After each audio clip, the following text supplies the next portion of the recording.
Hey, Alex Terry here. Thank you for tuning into my podcast. We are here to discuss all about leadership, thinking, and behaviors. We are here to talk about how to transit from control command leadership to more inspiring leadership with high influence and trust. We are going to deep dive into three components of leadership and performance: cognitive, emotional, and behavioral, and talk about how mastering our mind and thinking will actually change our action and results. Our thoughts are powerful, trust me. They determine how you feel, your decisions, and actions. Your thoughts are one of the most powerful tools you will ever have in changing your life and career. By mastering your thinking, emotions, and behaviors, you will create greater results for yourself, for your family, friends, or your team. Focusing on thinking, feeling, and acting will improve your confidence, of course, reduce stress, and empower you and others around you, inspire and improve engagement in your team or collaboration, and of course, create high performance. I hope you will enjoy our episodes. And please don't forget to comment or contact us. Please ask questions. Please send us ideas of what topics you are interested in, and we will discuss anything you need. Have a beautiful day. Hello, everyone, and thank you very much for being here again with us and tuning into my podcast. Daniela is someone that I work with and someone that I get inspired by, and someone that is really adding so much value to other leaders. And I can't wait to talk about a few different things today. It will be all about awareness, bringing awareness where we are at, because we have end of the year. And as you know, we talk a lot about goal setting, but what about evaluation and understanding where we are at? And we will try to talk about that, what can be the next, how we can plan for the next step, and how we can actually achieve that through different mindset or through different thinking and awareness about what our goals are. And look, let's see where we go. Let's just open up the conversation, and welcome to my podcast, Daniela. Hi, thank you, Alex. I really appreciate you having me here. It's such a pleasure. We've been working with each other for several months now, and likewise, I'm just as inspired by and learning a lot, so much from working with someone like yourself. I think that we do gel in so many different areas, but obviously have our unique sides and styles as well, which offers a wonderful spectrum of, dare I say, wisdom to the clients that we work with. So thank you. Yeah, absolutely. Well, let's start. When you think about evaluation, or when we think about our amazing 2023, or if somebody's listening in 2024, if we are really thinking about creating the best year, where we should start? Well, I think the best place to start is right where we are here, and just taking some time. Let's take some time. So if you're actually listening to this, and not if you're driving, by the way, but if you are listening to this, maybe on the train, at work, you're sitting down, just close your eyes and just reflect for a few minutes or moments just about the last 12 months. And let's be really honest.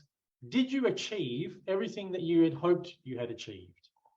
Now, maybe if you'd set your goals to an inspirational level, maybe you achieved some of them, maybe you didn't achieve all of them.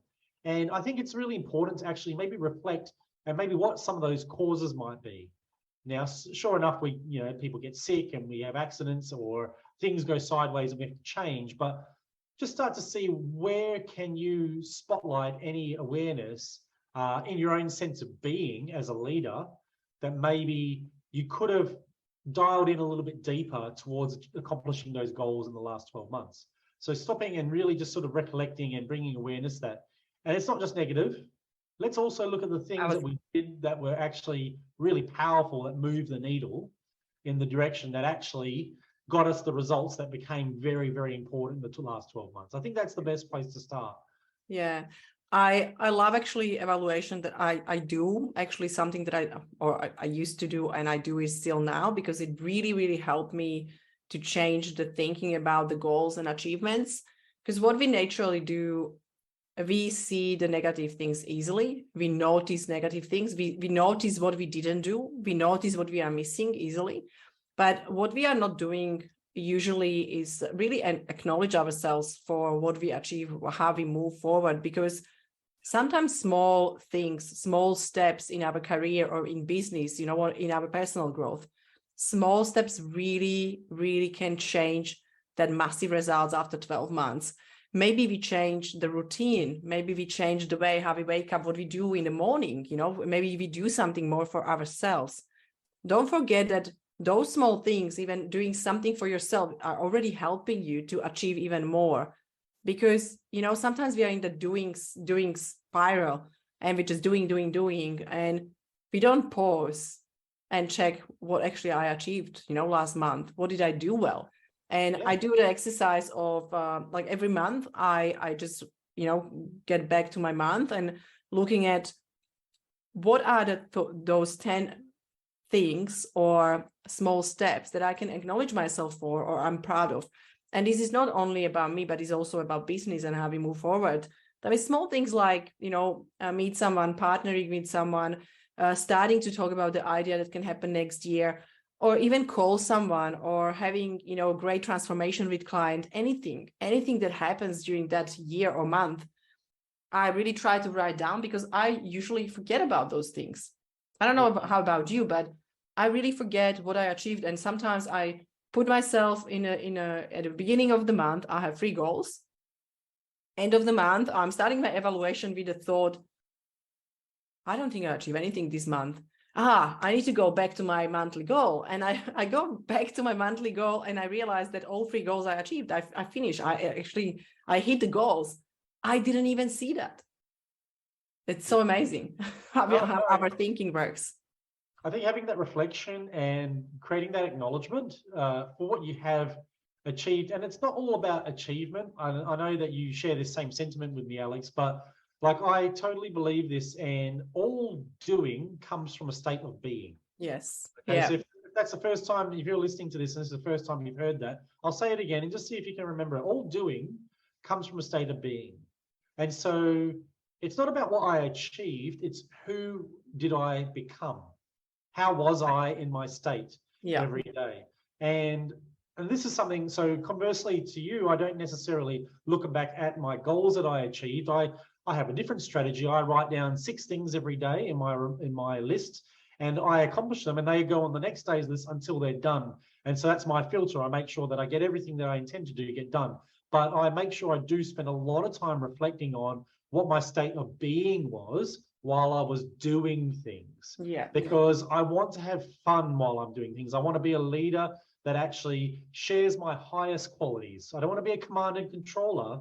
I want to be a trust and inspirer. I want to be a conscious leader, and so that's part of my own personal development, because I want to grow my team, but I can't grow my team unless I grow myself. So, it's really bringing it back to that place of being. Yeah, I love what you share, because it's actually going well with a framework that we work a lot, and it's be, do, have, because a lot of people are doing it's opposite.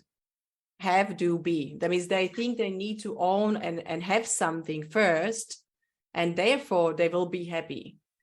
Oh, yeah. And it's actually other way around. Be who you want to be first. Be the person that have already what you want. Because if you want to be a great leader and you're waiting for the position to take you there, then you're not going to be a great leader ever. If you want to be a great leader, start today and be a great leader today, even though you don't have position. Oh, yeah. It doesn't matter. It's be the person, be what you want to have, because it's so easy to start chasing something in your life, and have car, have the vacation, have position, have this great team, and we're still waiting for something. And after that, when I will have it, I will become this. I will become happy. I will become fulfilled. I will be able to do something. No, you already have all what you need for being that person. And I think that it's just such a great frame, be, do, have, because first be that person, do the work, do the steps, and after that you will have what you want. Yeah, well, I think it really works out, and And the way that we coach, actually, Alex, and we work very much with, say, it all starts in the mind. Yeah. And then it moves into the emotion. That's energy in motion. That's the doing. That's energy moving. And then the having, it's the results. It's like whether that comes through the behavior and it turns into whether it's achieving goals, higher performance, better relations in the team, whatever that is. But that's the tangible side of it. That's the having. But the state of being is at least being calm and quiet in yourself, consciously choosing what it is that you want or how you are going to behave and act, having that emotional response which moves you through time and space. So you can sort of see how these things all work together. But I think one thing that I want to touch on, which I want to debunk, and I know a lot of people, potentially a lot of the listeners may already know this, but I think it bears repeating, and that is you do not need permission to be a leader. Being a leader is a state of being, okay? It's a choice that you make. And when we make a choice, when we make a conscious choice about something, it's almost as if the power within that thought becomes so precise and direct and sharp that it has almost like a conscious command to it. And so don't wait till you have the position. Don't wait till you have a team.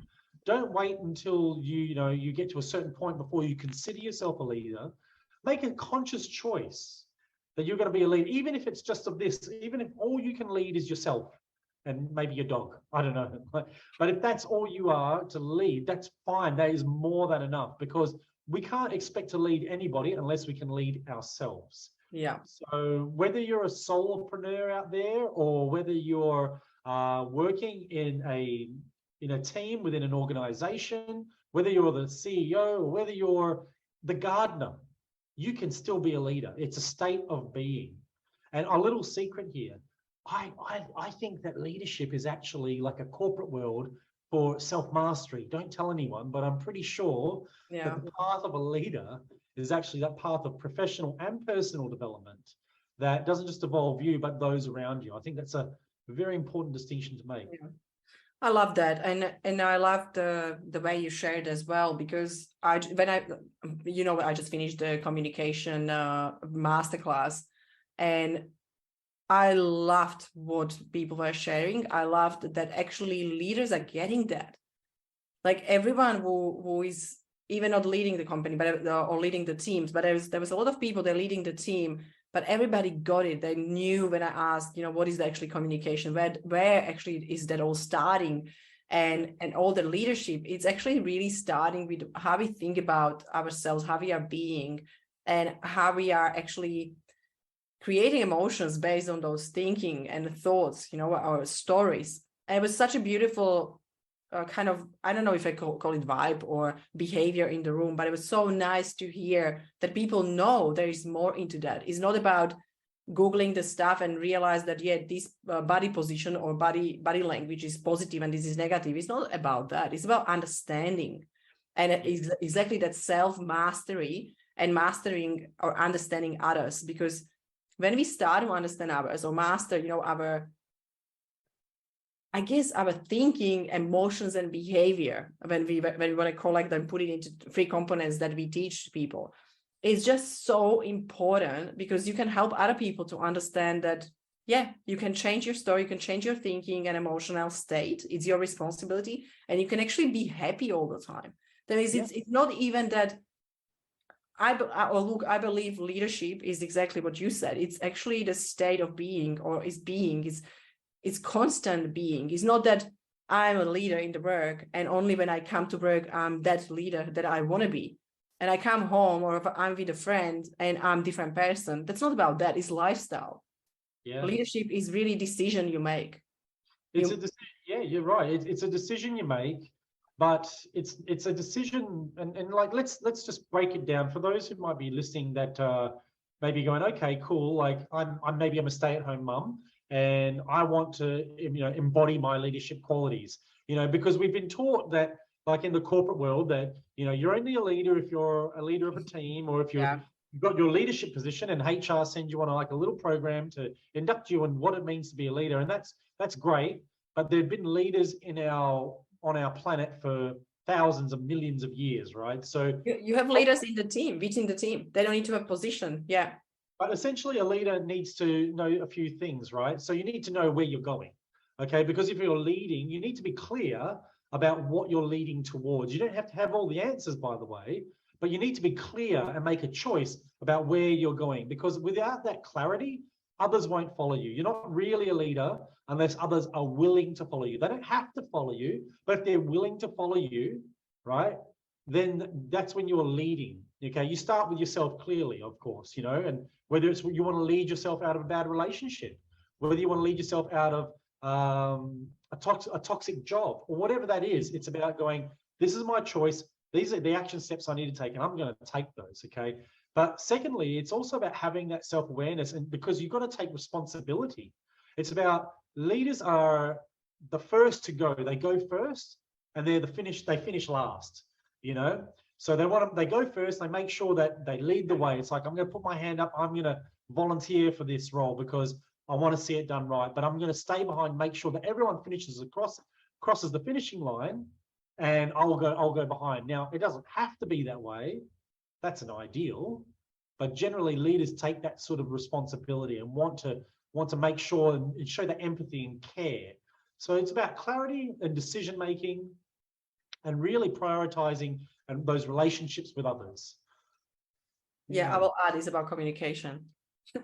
I will. Yeah, we talk about it today. It's so important. I think when we talk about awareness, right? It's awareness where we are at, but also what is your style, how we communicate. And there's a lot of things that we do and we don't know how they influence others. We don't have any idea. And I think being in that position, maybe that we never really think about that, how our words, decision making, or our body language, or what we say, how we say it, or facial expressions, actually how they influence other people. Maybe our style of humor, sense of humor is different at every person, but how that is influencing others, we never really thought about that. And I think when we think about leaders, then maybe start there. Even if you are friend or homestay mom, or you just starting business, it is so important to start at that stage. Okay, how am I influencing people? Maybe that's my start point. Maybe I don't know about that yet. Maybe I don't have any idea how am I influencing people on daily basis, because that's where leadership starts, because we are influencing other people all the time, nonstop. And we speak with our clients, we speak with customers, with family, with friends, with our team. We are influencing all the time people around us, and we don't learn about that. That is definitely probably starting point for me, like as a leader. Like this was something that really, really helped me so much to learn about how I influence people with my behavior. Yeah, well, at the end of the day, like when you find that you're in a leadership position, there is a natural power dynamic. And I know we don't like to talk about having power over people, but just in the same way, when you go to see a doctor is there to deliver to you, you're there to receive. And so leaders are in that sort of that outpouring because they're leading the way. And so there is that natural shift in dynamic. So you're right, we do naturally influence people, and it's more impactful because it's delivered with more impact, because people are open to receiving what we're there to deliver. So there needs to be some accountability and responsibility there. And that's not about whipping people into shape or anything, but it's about being ethical in the way that we actually behave and the way that we actually communicate. Can you feel the power of leadership, like the power of responsibility we all have? This is just so massive, because there's another thing when you mentioned that we are influencing people now. When we have even team of two, or if we have friends, or I don't know, we go to school, we are influencing people, and we don't realize that we are changing and having impact on not only on them, but we influence them that much that they change the impact on other people. That means if we can positively influence someone, we can basically influence other 100 people, 100 or 200 people, because we will actually influence positively one person, but that one person has, circle of people, or that one person has community. And absolutely. I think that's where we kind of really stop thinking about these things. And naturally, we are influencing communities. We are influencing people around those people. And that's why I think we have such a responsibility, all of us. We don't need to lead a team, but all of us on the planet. Well, that's why conscious leadership is really a concept that doesn't necessarily have to exist within a corporation or an organization. It literally can be, I could be a stay-at-home dad, and sometimes I am. I've got my own kids, and sometimes I have to run around and take them to T-ball and school community and this, that, and the other. And, and here's the thing. Sometimes I'll be a leader in those environments, and other times I'll be a follower. So it's also having that consciousness to realize, where is the dynamic? Where am I? Am I here to receive, or am I here to step up and give? Or do they need someone to step up here? Or do we, more of us, need to sort of step back? If I go to the school, I want to be a leader to my child, but I'm there to be a follower to the teacher. At the same time, I'll question the teacher and we'll have conversations. But it's about having that understanding, and it's really about that having that awareness to know how to relate consciously. And once you can master that skill, leadership becomes easy. It becomes a sense. You develop very loyal team members. People want to give their best. You become very profound in the way that you create impact, because it becomes exponential, and what I was going to talk about this, and one of the ways that we can actually do this as leaders is to focus on like the idea of leaving an impression of increase wherever we go. And that's actually about revealing the qualities that we love about people. And I don't mean this in a cheesy kind of like way that's artificial. I mean, like genuinely like reaching in and showing somebody what you very much value about their state of being, their essence, and how that actually creates a vibration, that becomes elevated. And when you start acting in this way, in a very conscious way, when you realize that this is the mode that you're working, it becomes very graceful.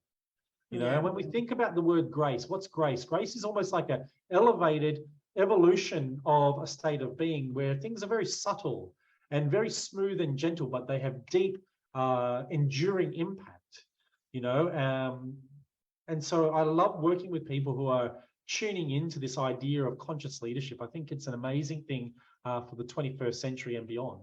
Yeah, I absolutely agree. And I like when you talk about it from perspective of essence, or the words that you use. Sometimes they are really foreign to organizations or corporations, and I think from that perspective, is in simple words to really understand the behaviors and attitudes and start to really talk about those, and having open conversations all the time about behaviors, about for example, about the line, below the line, like what is actually acceptable, what is actually great behavior and attitude and thinking and collective thinking that is actually moving our organization forward and moving us towards the goals, and what is not. That means when we start to really identify where we are at and what is great for our goals and what is not, we can have all the time these discussions in different level, on the different level. It is, coming to that point that we can talk about cognitive or thinking level. We can talk about emotional and behavioral level, because we can now measure it, at least with understanding what is above the line, below the line, what is pausing us, stopping us, and what is actually moving us forward. I think all just that concept can be already bringing measurements into organizations, because as leaders, it's great. We can, understand where we are at, where we're moving, but it's so hard for leaders to translate it into team and make them understand. And I think that's where we can really step into small frameworks and like we have frameworks for measuring behaviors. We have frameworks for understanding and identifying those behaviors and really having that conversation with the team. It will help so much, because those conversations are not very common, and it wasn't education anywhere. Emotional intelligence or emotional fitness wasn't really education in organization a lot. No. It all happens last 3 years a lot. Psychological safety didn't really existed in that space the way how it exists now. It's all about helping people to feel safe, feel heard and seen and understood. But how, when we don't know how? Nobody told us how. When we, started a leadership position, nobody told us that we need to focus on people. And everybody told us we need to be friends and we need to create relationships. But it's not about being friends with everyone. It's about respect, trust. It's about having these common grounds, with your team, and create collective thinking that is actually very similar. Where, it's moving us towards one thing or towards a few goals, but it's moving us same direction. And I think that's where we are so far away from that, but we are slowly getting. I can see when leaders start to talk about that and start to talk about thinking, and everything starts with thoughts and emotions. And I was like, yes, we are there. We are moving, and we are closer. That means more and more leaders really understand that.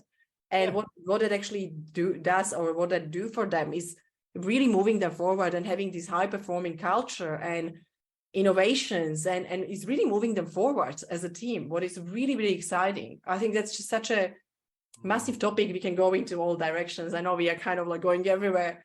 No. I think to sort of sum it up, though, it's really about making that decision that you're going to actually take leadership as it is a responsibility. You know, making decisions as a leader is a very important skill.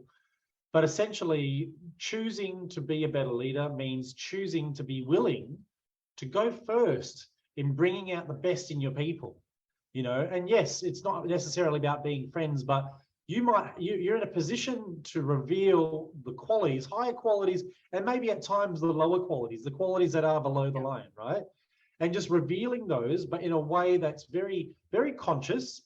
And obviously, this is something that we work with. Alex and I do teach a lot of these things. So if you're wondering, like, how the hell do I even learn these sort of things? It's okay, you know, and it's not just us. I'm sure there are other people in the world that do this, but learning how to actually consciously articulate your thoughts into a current of energy, because, like, let's face it, the way you feel is infectious. If you've ever been in a room with people who are all in a very sullen mood, you can feel it. It's palpable, right? If you're around people who are really excited, you can't help but get excited. Oh, you catch it. Yeah, you catch it. I'm not into horse racing at all, but every time the Melbourne Cup comes on, I'm yelling at the TV. Like, how does that happen, right? So, like, emotions are sticky, and they penetrate us, and we feel them. We're like magnets for them. So it's about becoming aware of how my thoughts are articulating my emotions, and because people are receptive, because you might be in a leadership position, then being responsible for that emotional output. And I was actually in a meeting earlier today, Alex, and I was explaining to the gentleman, and this is a guy who is the CEO of a company that I think is turning over about 25 million a year. I think you mentioned, and he was asking me, you know, he came out of really like sticky situation, a divorce and all that. And I just wanted to reveal some awareness to him that he's probably not processed a lot of the emotions that are going on with that. And I wanted to show him how, if he's not careful, he'll bring that in with his team.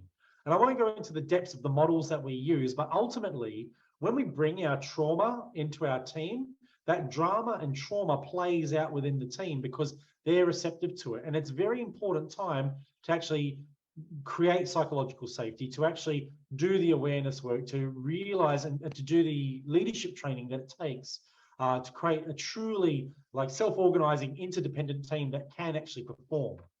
So this is not just an isolated thing. We're hearing it all over the place. Yeah, I would like to add to that, because what happens, I think so many times we kind of forget that leaders are human beings. And also when they're going through trauma, they don't need to feel, or maybe just, just a little bit of wisdom for leaders. We don't need to be the strongest person in the room all the time. We don't need to be, the Terminators and I don't know, whatever it was movies before. We don't need to have that all together, but we need to be able to communicate it the right way. And I think so many times, actually, when we're going through hard time, it really helps when we know how to communicate it with our team. It's really good help, actually, because it can move team together more closer, because they realize that nobody really walking on a planet untouchable, and with everything together and everything positive. We all going through traumas, we all going through some life stages, and we all have situation that is happening at home that's not disconnected from us. And it was, COVID or crisis that we had last 3 years.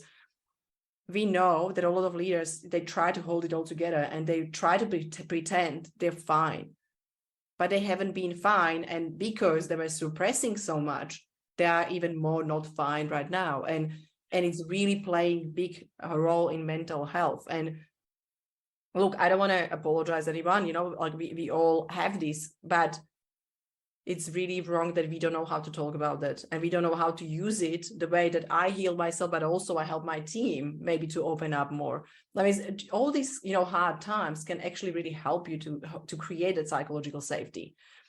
Even more. And I think that's when I feel like a lot of leaders have really big and hard role, because we were raised by all these theories and philosophies. Leader is the one that has to have that together. Leader is the one that needs to be strongest and needs to be the best and smartest and all that. It's not happening. We now know that leadership is actually totally different, because leadership is about having the best people around. You don't need to be the best. You have the best people around, and you can actually utilize their skills, and you can create that safety and mental agility, high mental agility, that actually people can open up, innovate, and drive amazing results, and amazing performance. It's just because you are able to facilitate that. But when you try to have all together all the time and pretend that you're okay when you are not okay, it's not really great facilitation, because it will come up and people can feel it. And, one day it will explode like a big, big bomb. Yeah, well, either it'll explode but what happens is, or it will be internal, of course. But you're modeling virtues which don't really serve. So as a leader, we are, whatever we model, people are generally going to pick up. If you want to improve your team, the best thing you can do is improve yourself. Okay, that's just a freebie out there. Whatever you model, your team will pick up on. Maybe not directly straight away, but as long as it's consistent. So if you are opening up, so great, in a safe way, you're teaching others to open up. And when people open up and we realize that we're just human beings, and it's actually okay to be a human. Don't get me wrong, there are drama llamas out there. There are people that will play the victim card. But if we have that psychological safety, we can reach out and I can say, hey, Alex, look, I love you. Or not, maybe if I'm in a corporate environment, I wouldn't say that, but I care about you, a lot. I do realize you're going through a tough time, but you've been going on about this for a while now. Do you think maybe you could sort of, we could move through this together? I can help you, I can support you, but we can actually call each other out, and that's moving more into that coaching style of leadership rather than that commanding style of leadership. So realizing we're a human, teaching people the virtues that we want to see by actually modeling them is a very important factor, because it pulls people together. But people aren't going to, as you say, because you were talking about innovation, if there's no psychological safety, there's what I call there's a trust gap. And there's like a canyon. You're on one side of the canyon, they're on the other. They don't want to cross the canyon, right? Because they're feared. There's a fear they're going to fall in. Okay, so people hold back. They might have huge potential. You hired them for a reason, or they're in the team for a reason. People generally have more wisdom and genius inside of them than we will ever understand. Okay, but our job as leaders is to find out, how do we release that? How do I release that genius? Okay, well, you do that through creating safety, through building trust, and you do that by modeling those virtues through your own vulnerability and through your own responsibility. It sounded like I went on a bit of a crusade there, but I was just very passionate about that topic. I love what you say, because it's all about that safety or psychological safety. When we have that, and it's really high, when we have the safety, mental agility, or whatever we want to call it, when we have that, trust within the team, we can really achieve a lot, and performance is very high. That means, from perspective of simplifying that, yes, having that openness, vulnerability, and being a human being, it's really helping to create more of that psychological safety, because people know they can share and it's safe. Of course, when you don't model the virtue, and maybe you scream at someone when someone open up, they will never open up, and no one from the team will open up, and we will have really high stressful environment. That means it's not going to be very great.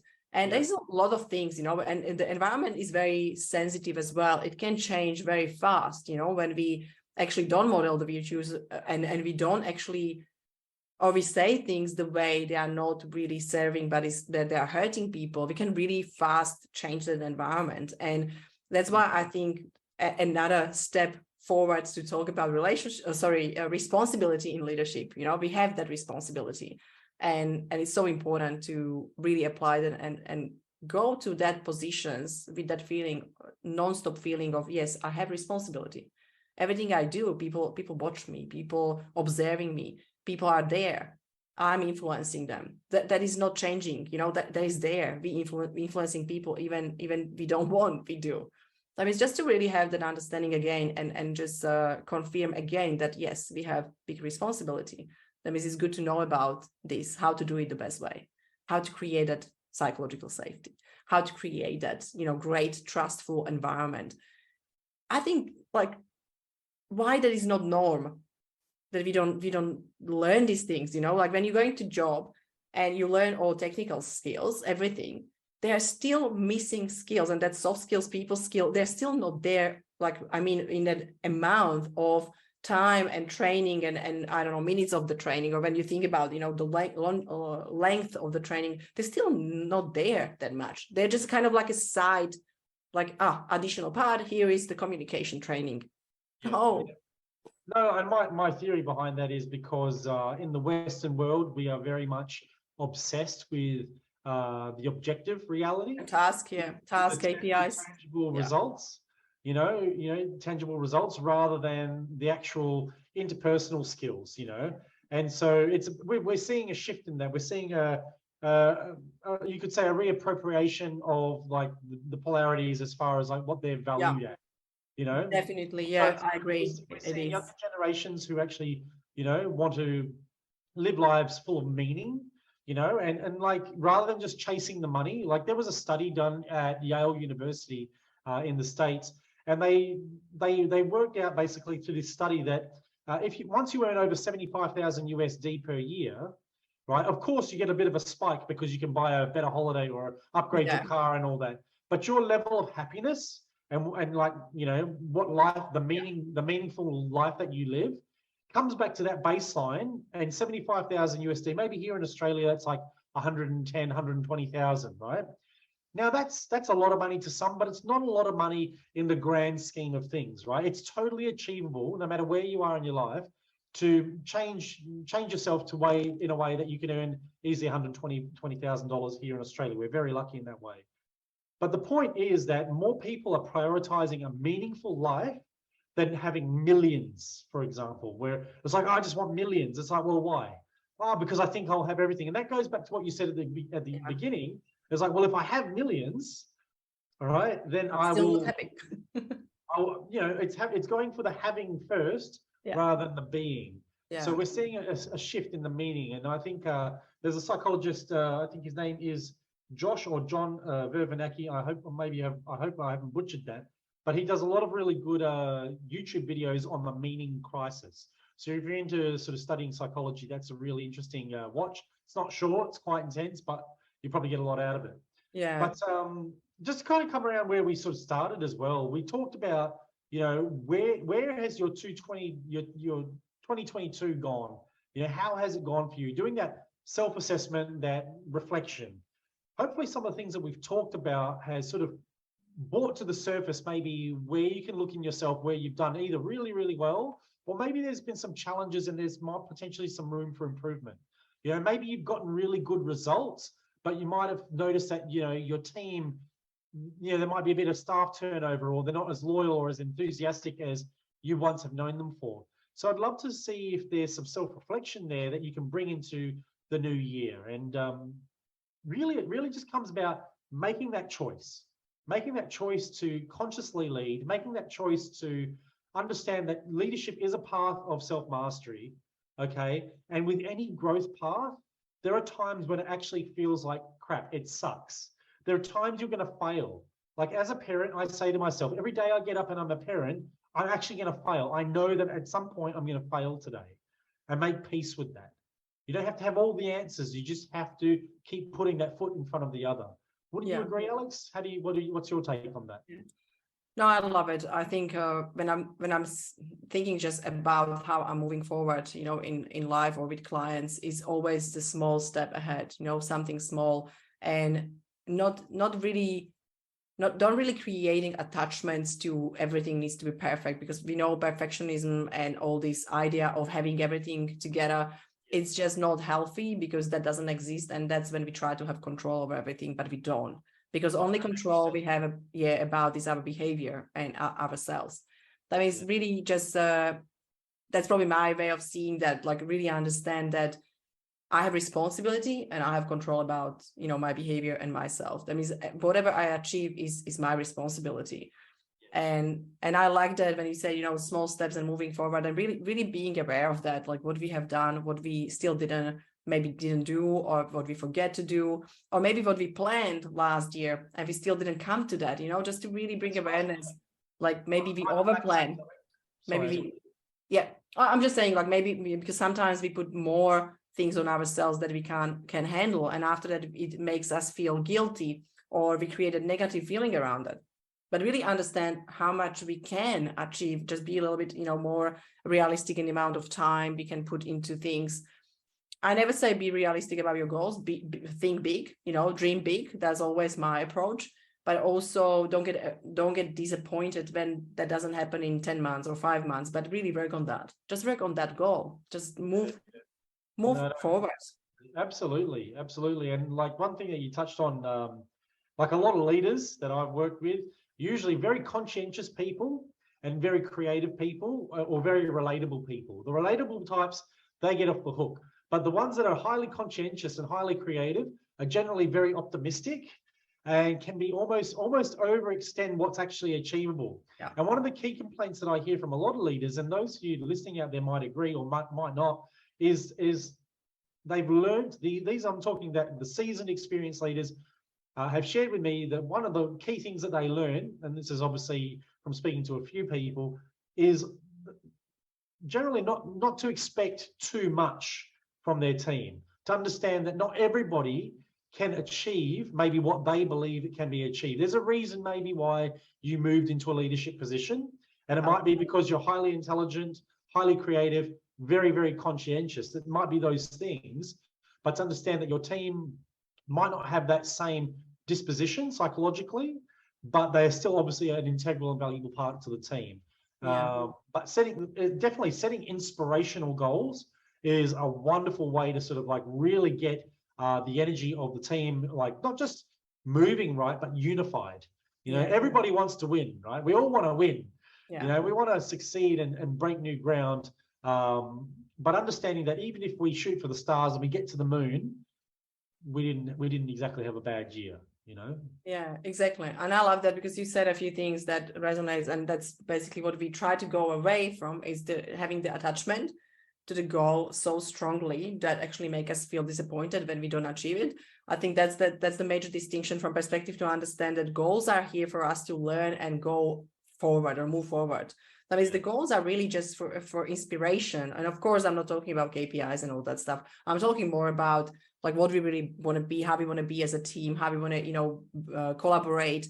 It's more about that inspiring. And plus, of course, we have KPIs. I'm not saying not, but we try to really show people how we can better to achieve KPIs, how we can better move forward with attitude, with unite. I don't know how we say that. Like being together, how we say that. I don't know in English. Anyway, basically how we can get there together, and be really aligned with values, with beliefs, and having those great times, while we are achieving the goals, because the journey is important. Not just hit the goal and after that be celebrating for 2 weeks or 1 week, and after that just, get back to normal life. It's not the point. The point is the journey. Absolutely. That means, I definitely like look, this conversation can go probably to so many areas of leadership, but when we stick with that, what we started on, and we say, just try to really have that inspiring goal. What do you think is the one thing that hold people back? It's going to be January soon. Like, what people should do? What do you think from your perspective? Look, I think honestly, number one, there's a couple of things, but the first thing is be willing to grow. Be willing to actually understand that you have a set program, and the way that you think is probably quite habitual. Now, we call that the paradigm, okay? That's your habitual way of thinking, of what you expect, And so if for you always play it small and you set goals of things, maybe, we got A type, B type, and C type goals, and A type are goals that basically you've already achieved before. So if you've already, say, for example, I want to make, 350K through new clients in the first quarter, and we've already done that. Well, that's not really an inspiring goal because we've already done that. B-type goal is a goal that you know how to achieve. Like I have a Pajero, I drive a Pajero, but if I'm like, well, my goal is to buy a Pajero, I'm like, well, I've already done that. I know how to do that. I have a strategy for how I can save the money. It's obvious, right? That doesn't inspire me. But a C-type goal is a goal that stretches me. Okay, it's a goal that is inspirational. And for those of you who aren't aware, if you want to get into flow, and those who don't even know, flow is that concept where time almost slips away, or it's concentrated, but it's almost like you're not even thinking, you're just being in that moment, and things are almost organized in a very graceful sense, much higher order state of thinking. And flow really is what we want to engage into. But if you want to create flow, you actually need to push yourself at least 5 to 10% out of your comfort level. All right. It has to be that way. Yeah. So when you set goals, they're at least 5 to 10% out of your conceivable reach. That is what's going to push you into flow and inspire your team to come with you. So that's the first thing, is like understanding that, expand your way of thinking. Now, a lot of the time people can do this on their own, but a lot of the time they actually need some support. A selfish plug for Alex and I, that's the kind of work that we actually do with people, is we work with them over a period of time to upgrade the way that they're thinking, especially in that leadership capacity. But you want to take that way of thinking and actually formulate a strategy that you can then communicate to your team, all right, as a set of instructions, so that with absolute clarity, you have your objective, you have the key results, then you have the tactical steps and the KPIs that you need to hit, and what order and who's responsible for them. And you need to communicate this regularly. So when we communicate and talk about communication leadership, it's not just a once-off. We don't just talk about our values once a year. No, this needs to be something that's part of our conversation. We create a culture around our strategy. We create a culture around our values and our purpose and our vision. So really having a mechanism for that, and really making sure that there's awareness brought about that. And yes, I'm saying accountability, but I mean it in the most beautiful sense. People do perform better when they know there's some accountability. This is not about whipping people for not doing what they've done right or wrong. This is about just helping other people take responsibility. And this is you building them into leaders, having a team of leaders rather than a team of just workers, for example, who want a set of instructions, and there are many different ways about doing that. But so to summarize, expand your way of thinking and set big inspirational goals, and to take that goal and to set it into a quarterly strategy. Annual is too big. It's too big. But a quarterly strategy that's clear, concise, and transparent, and communicated on a regular basis. Yeah. That's what's going to move the needle. That's what's going to make your 2023 your best year yet. Yeah, absolutely. Thank you very much for sharing that, Daniel. I think that's a great reminder of having that time of the year that we need to not only check where we are at, but also where we want to go. That means I will probably just add on that to having a planning system is very important, but planning system that works for you, because a lot of people try, different business planning, personal growth planning, and they always fail because it just doesn't work for them. That means you can access a few different PDFs. We can give you some ideas how to do the planning, how to evaluate, time wasters, distractions, how to move towards the goals, or a little bit of the key objectives and what Daniel will talk about, and really start to move forward. That means if you need any support, reach out. We are always happy to be here and talk to you about it. I think, just having a free conversation, having a free chat, and it's going to just help you to maybe, find out what is actually best for you, or how you want to start to think about your goals and your being, and how to move that or bring it into your team environment. Because I believe that's the hardest thing, because sometimes we can manage ourselves, we know how to do it, but we are not sure how to sell the idea to our team. Maybe just simplify that, how to sell the idea, how to sell that this is great what I do, try it, and really just start to inspire them to try new things as well. And if you would like to ask questions about this topic, please just also send us comments or emails. Yeah, and if you are interested into any PDFs or any ideas, systems, please just let us know, and we will be always happy to serve and help you. Guys, if you want to check some free resources and the goal setting session, everything will be in the podcast description. That means you can choose, you can have a look, just go in a mini courses or download PDFs and enjoy all free stuff for your Christmas. Wonderful. Thank you so much for having me, Alex. I appreciate your time and everything that you bring to the mentoring effect and also the people that we get to work with. So thank you so much.